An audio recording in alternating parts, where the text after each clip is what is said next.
Chapter number 7 और exercise 7.4 के lectures हमारे चल रहे हैं, लेकिन अब इस पे फर्दर मूव करने से पहले हमें एक इम्पॉर्टेंट टॉपिक को अंडरस्टैंड करना है, वो है होमोजीनियस इक्वेशंस। ठीक है, इस टॉपिक को पहले हम डिस्कस करते हैं थोड़ा सा डिटेल से, ताकि इसके रिमेनिंग क्वेश्चंस पे आपकी ग्रिप बन जाए।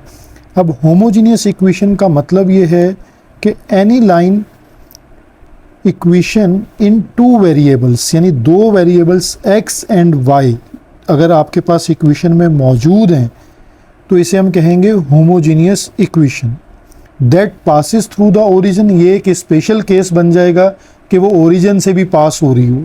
ठीक है, इज कॉल्ड होमोजीनियस इक्वेशन, यानी ये ओरिजिन से पास करना एक स्पेशल केस है जो हमने स्टडी करना है। वरना x और y वेरिएबल्स अगर एक इक्वेशन में मौजूद हैं तो उसे हम होमोजीनियस इक्वेशन कहते हैं। तो यहाँ हम होमोजीनियस जो है वो लीनियर इक्वेशन को पहले डिस्कस करते हैं कि होमोजीनियस लीनियर इक्वेशन, ठीक है, जिसका एक मैंने नाम जॉइंट इक्वेशन लिखा हुआ है, ये आगे फर्दर एक्सप्लेन करूँगा इसको। अभी हम पहले डिस्कस कर रहे हैं कि homogeneous linear equation. Linear equation का मतलब आपको पता है जिसमें x वेरिएबल की पावर यानी डिग्री 1 हो और y वेरिएबल की भी डिग्री यानी पावर उसकी 1 हो। तो 1 पावर वाले जो केसेस हैं वो लीनियर इक्वेशन कहलाते हैं। तो हम यहाँ देखें, सपोज करते हैं कि we have two straight lines, हमारे पास दो स्ट्रेट लाइंस हैं। फर्स्ट वन हमने लेट कर ली a1x b1y c1 = 0 और सेकेंड लीनियर इक्वेशन है a2x + b2y + c2 = 0। अगर आप इसमें c1 और c2 को 0 कर दें, ठीक है, c1 को यहाँ 0 रखें और c2 को 0 कर दें, तो इट मीन्स कि ये दोनों लाइंस फिर ओरिजिन से पास करेंगी। अभी ये ओरिजिन से पास नहीं कर रही, हमने कंप्लीट जर्नल इक्वेशन लेट की हुई है। अगर हम इसको ओरिजिन से पास कराना चाहते हैं तो इसमें कांस्टेंट टर्म को 0 करना होगा। तो अगर हम इन दोनों इक्वेशंस को मल्टीप्लाइंग 1 और 2 दोनों को मल्टीप्लाई के फॉर्म में लिख लेते हैं, ठीक है, ये इस तरह लिखी जाती है। तो अब जब इस दोनों ब्रैकेट्स को आप मल्टीप्लाई करेंगे तो x² हो जाएगा और y² हो जाएगा। It is a second degree equation. जब पावर 2 हो जाती है या डिग्री 2 हो जाती है तो हम इसको कहते हैं सेकंड डिग्री इक्वेशन। इसी को क्वाड्रेटिक इक्वेशन भी कहा जाता है। ठीक है, और इसी इक्वेशन का एक नाम है, it is also called joint equation. फिर यही चीज़ आपके पास जॉइंट इक्वेशन कहलाती है। यानी आपको कॉन्सेप्ट ये समझना है कि जब दो लीनियर इक्वेशंस को आप मल्टीप्लाई कराते हैं तो वो सेकंड डिग्री इक्वेशन में चेंज हो जाती है और इसी को हम जॉइंट इक्वेशन कहते हैं। ठीक है, आई होप कि यहाँ तक बात क्लियर हो गई होगी। अब हम इसमें नेक्स्ट हमारी बात यह है कि in this section we study joint equation. हमारा जो इस वक्त मामला है वो जॉइंट इक्वेशन को स्टडी करना है और उसका जो स्पेशल केस यानी lines passes through the origin, हम सिर्फ फोकस करेंगे उन दो लाइंस पर जो लीनियर लाइंस हैं लेकिन ओरिजिन 0,0 से पास हो रही हैं। तो देखें, आपके पास ये इक्वेशन हमने एक लेट कर ली y = m1x। अब आपको याद होगा कि असल में ये इक्वेशन होती है y = mx + c constant term है, हमने c को 0 कर दिया तो y = m1x, ये लाइन ओरिजिन से पास होगी। y = m2x, ये लाइन भी ओरिजिन से पास होगी। ठीक है, अब इनकी जॉइंट इक्वेशन हम कैसे लिखेंगे, पहले तो इनको इक्वल के एक तरफ सेट कर लें। y - m1x = 0, y - m2x = 0। इन दोनों को मल्टीप्लाई के फॉर्म में लिखें तो ये आपकी जॉइंट इक्वेशन बन गई। जब आप इसको मल्टीप्लाई करेंगे तो हमें रिजल्ट मिल जाता है ये y² - m1 + m2xy + m1 m2x²। देखें यहाँ y² 3 टर्म्स बन रही हैं। अगर आप इनको थोड़ा सा अच्छे से अंडरस्टैंड करें तो ये फर्स्ट टर्म, ये सेकंड टर्म और ये थर्ड टर्म। यहाँ पर भी देखें डिग्री 2 है, x और y 1 + 1 डिग्री ऐड करके 2 हो जाएगी और यहाँ पर भी डिग्री 2 है। तो इनकी डिग्री 2 हो जाती है, इन्हें सेकंड डिग्री इक्वेशन कहते हैं। इन्हें क्वाड्रेटिक होमोजीनियस क्वाड्रेटिक इक्वेशन भी कहा जाता है और इसी को जॉइंट इक्वेशन भी कहा जाता है। तो जब इस कॉन्सेप्ट तक आप पहुँच जाएं तो फिर अब हम इसको थोड़ा सा ये डिटेल से डिस्कस करते हैं कि होमोजीनियस क्वाड्रेटिक इक्वेशन की जर्नल फॉर्म क्या है। तो ये इसकी जर्नल फॉर्म मैंने लिखी हुई है ax² + 2hxy + by²। ठीक है, ये इसकी जर्नल फॉर्म है। और अगर एग्जाम्पल को आप देखें तो ये एक एग्जाम्पल भी लिखी है कि इस तरह की इक्वेशंस जो लिखी होंगी ये होमोजीनियस क्वाड्रेटिक इक्वेशंस कहलाती हैं।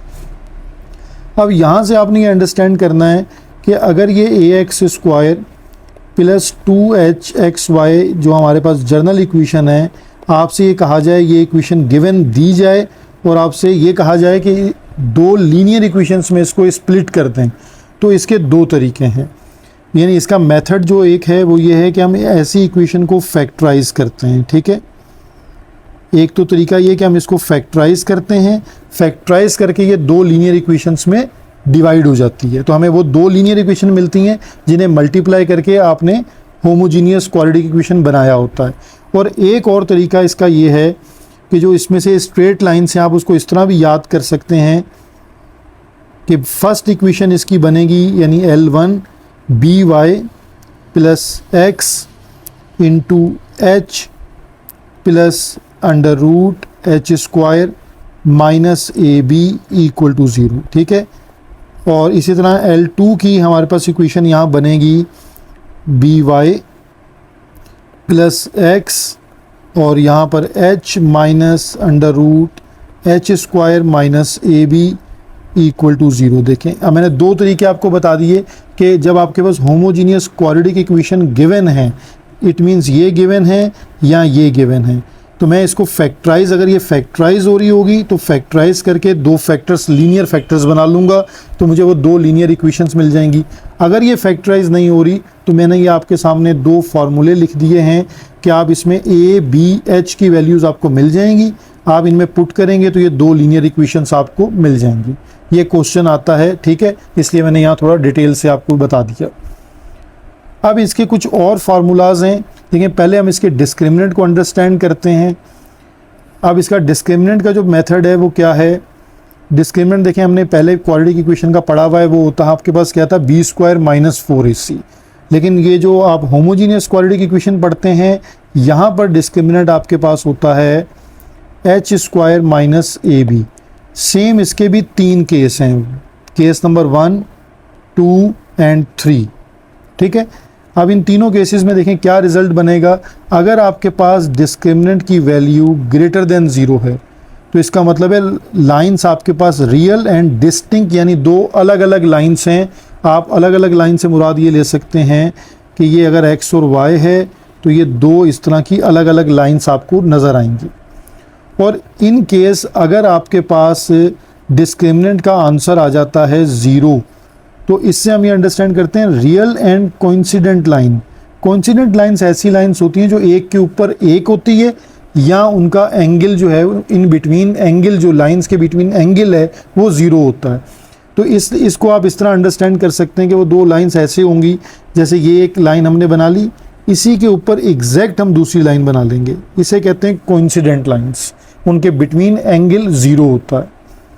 और जो थर्ड कंडीशन है डिस्क्रिमिनेंट की, कि अगर हमारे पास डिस्क्रिमिनेंट की वैल्यू लेस देन 0 आ रहा है, ठीक है, आ रही है, तो हम उसे कहते हैं कि ये इमेजिनरी लाइंस होंगी, इन्हें हम x और y एक्सिस पर नहीं बना सकेंगे, ठीक है, उसके लिए हमें पोलर फॉर्म बनानी पड़ती है।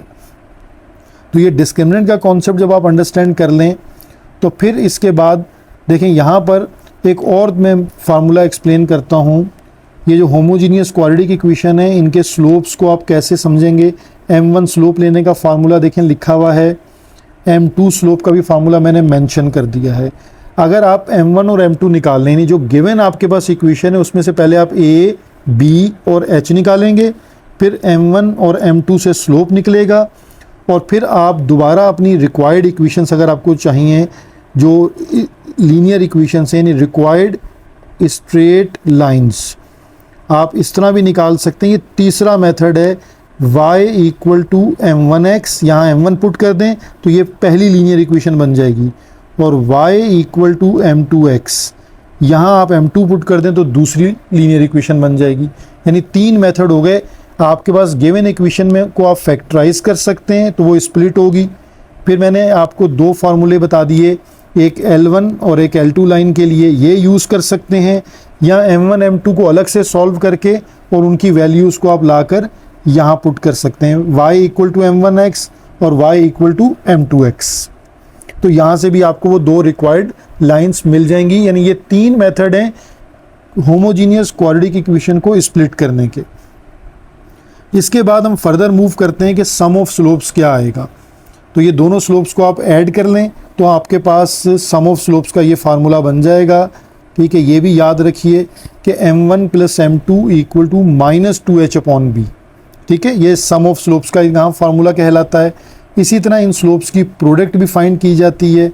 m1 m2 दोनों स्लोप्स की प्रोडक्ट करवा लें तो यहाँ पर हमारे पास ये फार्मूला लग रहा है a² - b² = a - b × a + b। ठीक है, तो ये फार्मूला जब हम सॉल्व करेंगे तो देखें -h² जो है वो आपके पास +h² हो जाएगा और ये यहाँ पर आपके पास स्क्वायर से रूट कैंसिल हो गया, माइनस से साइन चेंज करें तो हमारे पास प्रोडक्ट का फार्मूला आ जाता है m1 m2 = a/b। तो ये फार्मूला भी आपको याद रखना है यहाँ पर। ठीक है, यानी प्रोडक्ट ऑफ स्लोप्स।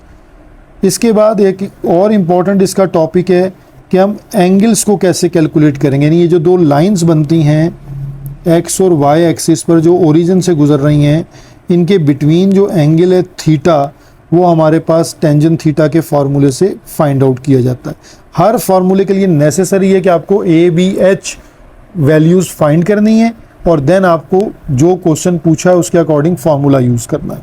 यहाँ एक और इम्पॉर्टेंट टेक्निक सिर्फ ये है कि अगर आप a + b यानी जो आपके पास होमोजीनियस इक्वेशन गिवन होती है, लाइक मैं लिख देता हूँ ax² + 2hxy + by² = 0।